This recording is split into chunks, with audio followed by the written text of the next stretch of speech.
नमस्कार, मैं डॉक्टर चैताली। आज कुछ ऐसे कंडीशंस के बारे में बात करने वाली हूँ जो आम तौर पर कम दिखती है, लेकिन अब समय आ गया है जब आपको इनके बारे में डिटेल में जानना बहुत ज़रूरी है।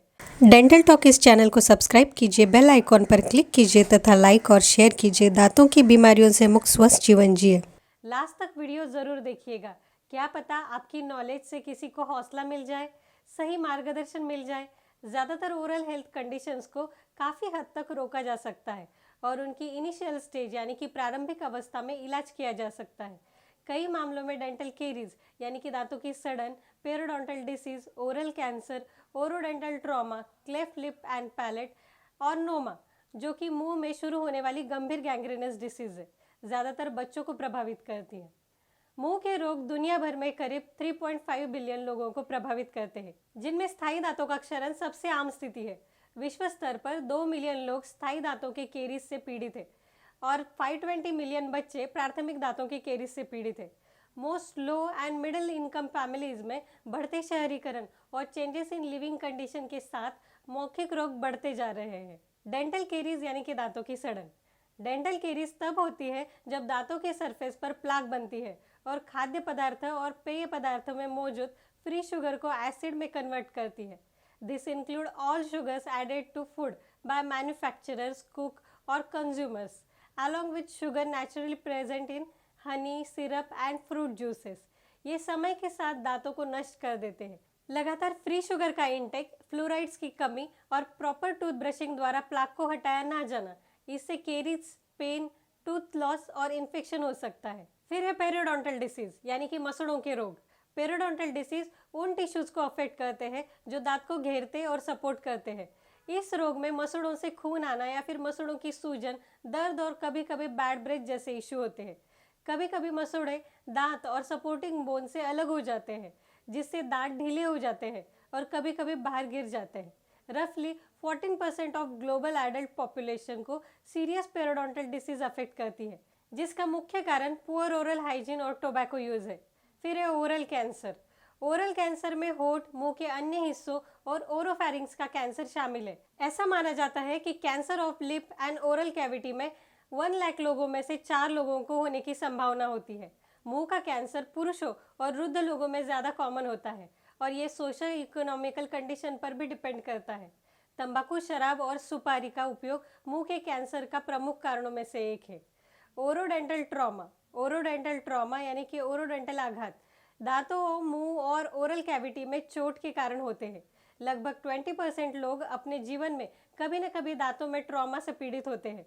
ओरोडेंटल आघात ओरल फैक्टर्स जैसे कि अलाइनमेंट ऑफ टीथ की कमी और एनवायरमेंटल फैक्टर जैसे कि unsafe playground, risk taking behaviour, road accident and violence के कारण हो सकता है। चेहरे और साइकोलॉजिकल डेवलपमेंट और क्वालिटी ऑफ लाइफ के लिए कॉम्प्लिकेशन भी हो सकता है। फिर है नोमा। नोमा मुंह और चेहरे की एक गंभीर गैंग्रेनस बीमारी है।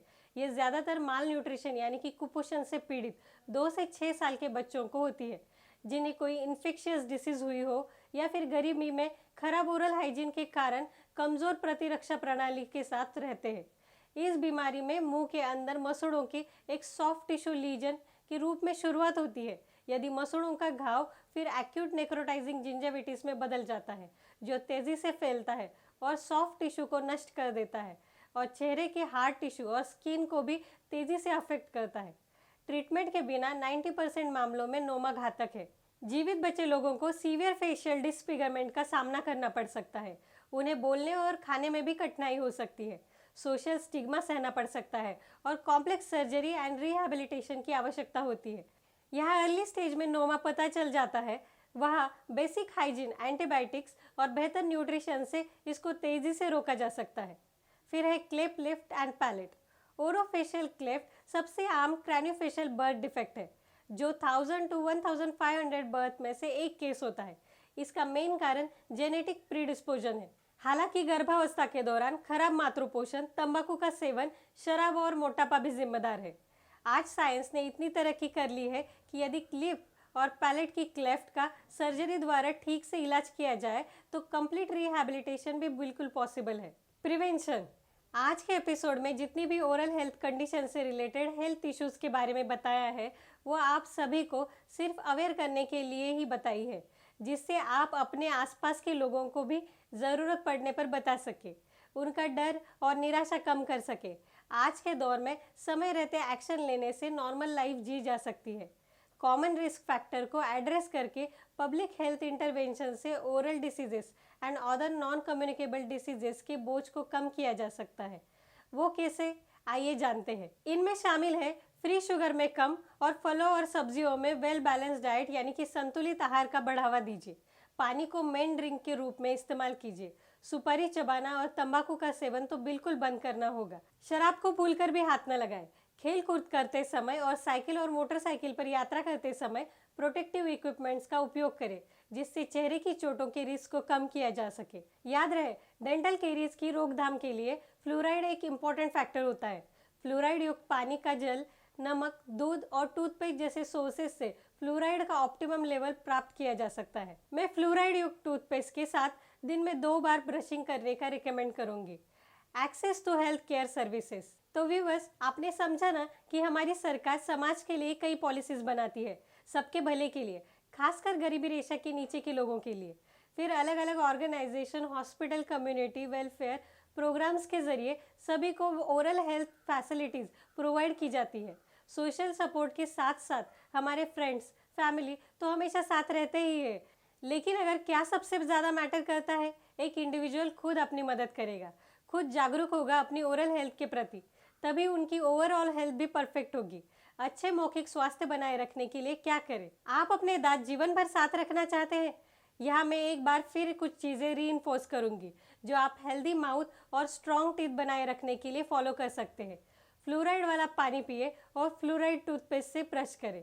अच्छी मौखिक स्वच्छता की प्रैक्टिस करें। दांतों को दिन में 2 बार अच्छी तरह से ब्रश करें और दांतों के बीच रोज़ाना फ्लॉस करें ताकि दांतों में फंसी हुए मैल निकल जाए।